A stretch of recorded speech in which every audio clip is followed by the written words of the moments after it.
और पीएफ के अंदर एक बेसिक क्वेश्चन आता है बहुत सारे एम्प्लॉयज़ का, जैसे मान लीजिए एक पर्टिकुलर एक्स कंपनी में वो वर्क कर रहे हैं और आफ्टर 2 या 3 ईयर वो स्विच करते हैं कंपनी।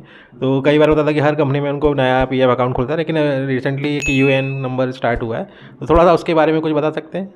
या अगर मैं काफ़ी समय पहले की बात करूं, आज से 6-7 साल पहले, जब यूएनए का कॉन्सेप्ट ही नहीं था यहाँ पर, तो क्या होता था कि एक एम्प्लॉइज मल्टीपल पीएफ के साथ जाता था। अब मल्टीपल पीएफ में फिर विड्रॉल की प्रॉब्लम बहुत ज़्यादा आती थी, और there is nothing kind of mechanism to track for complete PF series by single account. So that is why government decided to come with this UNA.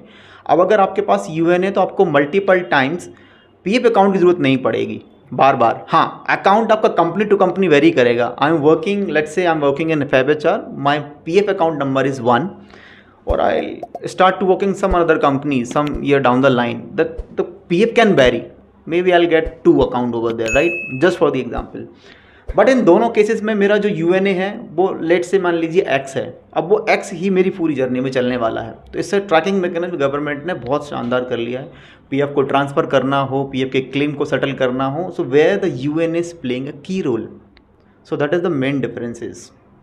काफ़ी सर ने काफ़ी अच्छे से एक्सप्लेन किया, और इसके आगे हम लेते हैं यहाँ पे इसके अंदर आप जैसे सैलरी स्ट्रक्चर के अंदर जानते हैं कि किस तरीके से बेसिकली एक ग्रॉस सैलरी बोली जाती है और एक सीटीसी बताया जाता है। तो बहुत सारे लोगों को कन्फ्यूजन होता है कि हमको पैकेज कुछ बताया गया था लेकिन इन हैंड सैलरी कुछ आ रही है, तो ऐसा कन्फ्यूजन होता है। तो आप थोड़ा सा ऑडियंस को बताएंगे कि सीटीसी क्या होता है और ग्रॉस सैलरी क्या होती है? Very nice question. ये जनरली जब मैंने भी स्टार्ट किया था जब एचआर प्रोफेशंस में, तो ये मेरा खुद का क्वेश्चन था मेरे एम्प्लॉयर से जनरली कि यार ये जो ब्रेकअप का फंडा क्या रहता है, आप बताते हैं अमाउंट कुछ इतना वो मिल रहा है, ऐसा ऐसा क्यों। जब उसको एनालिसिस करने के बाद पता चला कि यार यहाँ पर एक फंडा होता है सीटीसी वाला, कॉस्ट टू कंपनी। तो कॉस्ट टू कंपनी किस तरीके से बनती है, ग्रॉस सैलरी क्या होती है, बेसिक सैलरीज क्या होती है, तो इसको हम थोड़ा सा डिटेल समझते हैं। जैसे आज गवर्नमेंट की गाइडलाइंस है कि आपकी जो बेसिक सैलरी है वो आपकी ग्रॉस की मिनिमम 50% से 60% होना चाहिए, लेस नहीं होना चाहिए बेसिक सैलरी, राइट। गवर्नमेंट ने गाइडलाइंस फिक्स कर रखी है कि इतना होना चाहिए, और आपका HRA 40% या 50% मेट्रो और नॉन मेट्रो, जैसे इंदौर का मान लेते हैं नॉन मेट्रो सिटी है, तो यहाँ पे आप 40% HRA क्लेम कर सकते हैं। लेकिन आप मुंबई में हैं, आप महाराष्ट्र, आप मद्रास में हैं, मतलब से आप चेन्नई में हैं, राइट, और आप दिल्ली में हैं, ये मेट्रो सिटीज़ हैं, तो आप यहाँ पर 50% तक HRA क्लेम कर सकते हो। तो इसका मतलब ऐसे नहीं कि 50% HRA, आप कंपनी इसको चाहे तो 60% भी ले सकती है, लेकिन आप केवल रिबेट 50% तक ही ले सकते हैं इनकम टैक्स में, उसका प्रोविज़न है। ये काफ़ी लोगों को ये परेशानी रहती है कि नहीं भाई HRA तो हम 60%, क्योंकि वो उसकी बेसिक सैलरी लेट से 25,000 है, वो मुंबई में रह रहा है। अब मुंबई में क्या 25,000 का मैं 50% निकल जाऊंगा तो मेरा खर्चा कंपनी बियर कर सकती है क्या? उतने में नहीं होगा, तो कंपनी ज़्यादा भी देती है, तो वो कई बार 60% आता है। लेकिन उसका मतलब ये नहीं है कि आप 60% की रिबेट इनकम टैक्स में लेंगे, गवर्नमेंट आपको 50% तो देगी। तो ये तो एक नॉर्म्स हुआ। दूसरा इसमें आता है स्टैच्यूटरी बोनस, जो कि 8.33 से लेकर 20% तक जाता है आपकी बेसिक सैलरी का, आपने डिफाइन किया है वो कंपोनेंट। ये मेजर कंपोनेंट है जो आप लेना है। इसके अलावा आप जो भी कंपोनेंट्स बनाते हैं, अगर आपका जस्टिफिकेशन नहीं है उस पर्टिकुलर कंपोनेंट पे, तो पीएफ की लाइबिलिटी लगने वाली। अभी बहुत सारे केसेस मुझे लगता है इंडिया में ये बहुत कन्फ्यूजन है छोटी इंडस्ट्रीज स्पेशली, कि पीएफ में बेसिक के अलावा आप बहुत सारे पीएफ कटने लगे हैं, कहाँ कैसे कैसे मैनेज करें। कई बार जब इंस्पेक्टर आता है, पीएफ इंस्पेक्टर इन्विजिलेशंस के लिए, तो वो बोलते हैं कि भाई आपने जो स्पेशल अलाउंस दिया और आपने जो सर्टेन अलाउंसेस दिए वो पीएफ की लाइबिलिटी में आते हैं। अब एम्प्लॉयर बोलते हैं भाई क्यों, हमने तो बेसिक पर भर दिया है, तो इस पर क्यों आता है, why should I deduct, I am already deducting from basic salary. So क्योंकि ये मैं इसलिए बता रहा हूँ कि मेरा पर्सनल एक्सपीरियंसेस है। मैंने भी अभी रिसेंट में कई सारे ऐसे ऑडिट कंप्लाइंट किए हैं मेरी कंपनी की तरफ से, as a subject matter expert और एज अ कंप्लाइंस मैनेजर मेरी टीम के साथ बैठ के। तो मुझे उन पर्टिकुलर गवर्नमेंट ऑफिसरों के साथ बैठ के ये नॉर्म्स मुझे एनालिसिस हुए कि भाई सुप्रीम कोर्ट की गाइडलाइंस क्या है, आपका EPF एक्ट क्या बोलता है इसमें।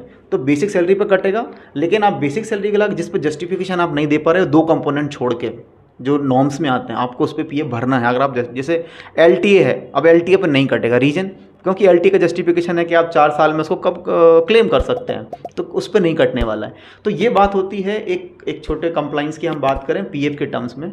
अब हम आते हैं इसमें जैसे आपने पूछा कि और क्या क्या चीज़ें इसमें आएंगी, तो ये तो हमारा स्ट्रक्चर हो गया, राइट। स्ट्रक्चर के अलावा जैसे ESIC का नॉर्म्स आ गया। अब एक ESIC के नॉर्म्स में आपको ये भी देखना है कि उस एम्प्लॉइज़ में 20 एम्प्लॉइज़ तो होना चाहिए मिनिमम, इसमें 10 एम्प्लॉइज़, ESIC के लिए 10 एम्प्लॉइज़ इसमें होना चाहिए। 10 एम्प्लॉइज़ हैं, ESIC लग जाएगा। साथ में ESIC की नॉर्म्स ये कि 21,000 से बिलो सैलरी है। अब ये मैक्स लिमिट है उनकी, अगर इससे कम सैलरी है तो PF मतलब इस पर ESIC देना मैंडेटरी है। दे आर लाइबल टू पे ESIC। उसमें भी कॉन्ट्रीब्यूशन है 3.25 बाई एम्प्लॉयर और 0.7% by employee side.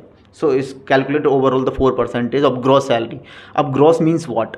So gross is considering all the components that we are mentioning in the breakup, basic, HRA, statutory bonus or any other one. That is compiled by your gross, right?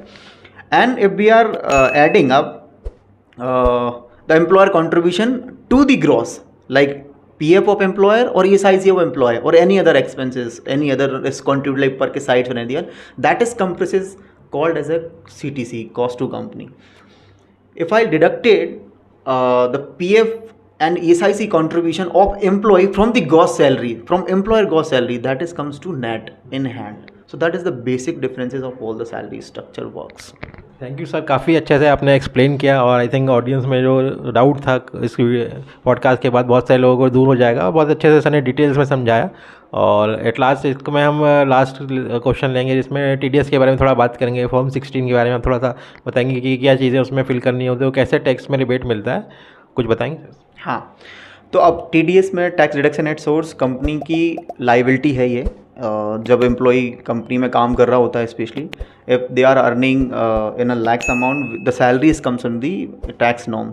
So this is the liability of the company to deduct TDS in behalf of the employee and to contribute and to submit to the government, right? And so in this behalf they generate some letter, the certificate generally we call as a form 16.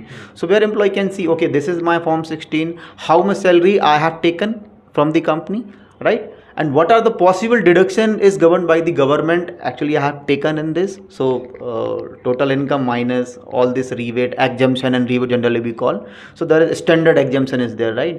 So what are the rebate and exemption if I'll drill down more?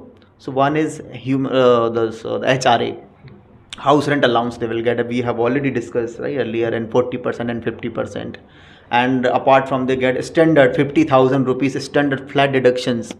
And they also get traveling expenses. Traveling means leave travel and entertainment allowances. Per sites they are getting anything, right? So they will get the rebate.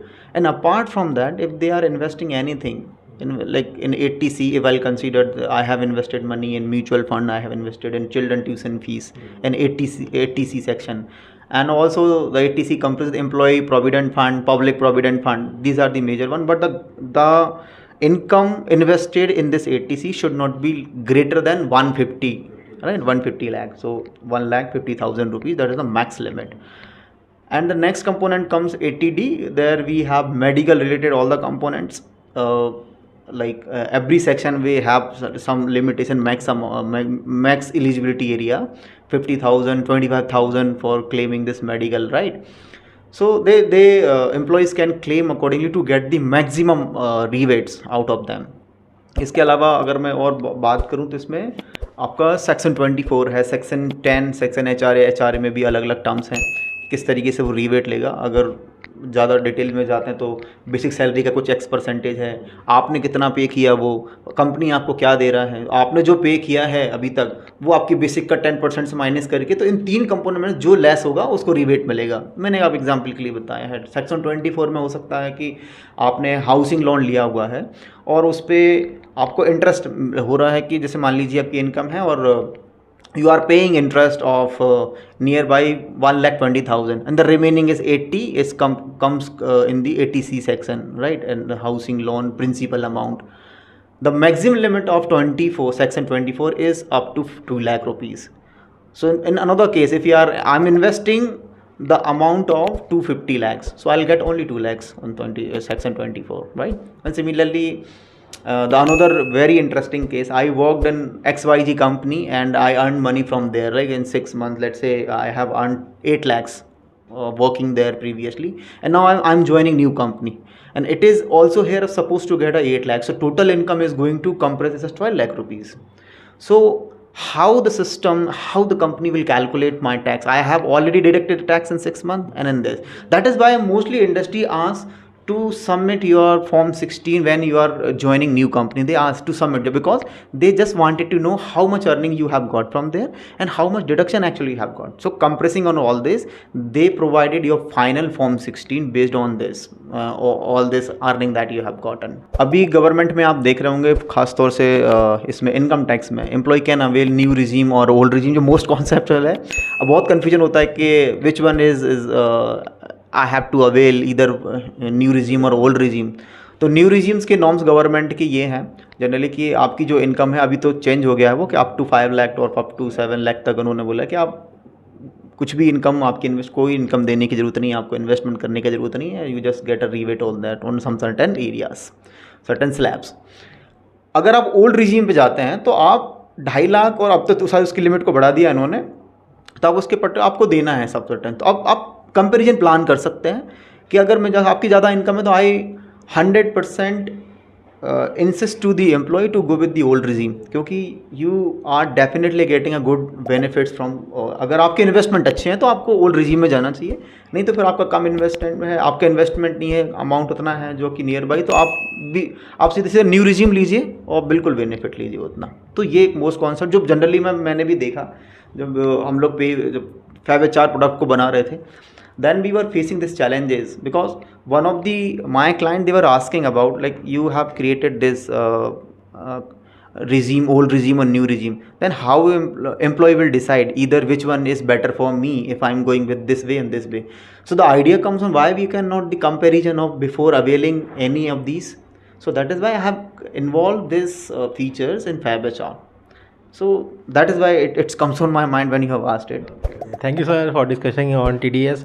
और ये था आज का हमारा podcast जिसमें हमने बात की पेरोल के ऊपर, और काफ़ी अच्छे से सर ने डिटेल्स में बताया कि सैलरी स्ट्रक्चर किस तरह से काम करता है, TDS के अंदर क्या चीज़ होती है, इन हैंड सैलरी कैसे निकाली जाती है, सारे सर ने कैलकुलेट किए एग्जाम्पल देके।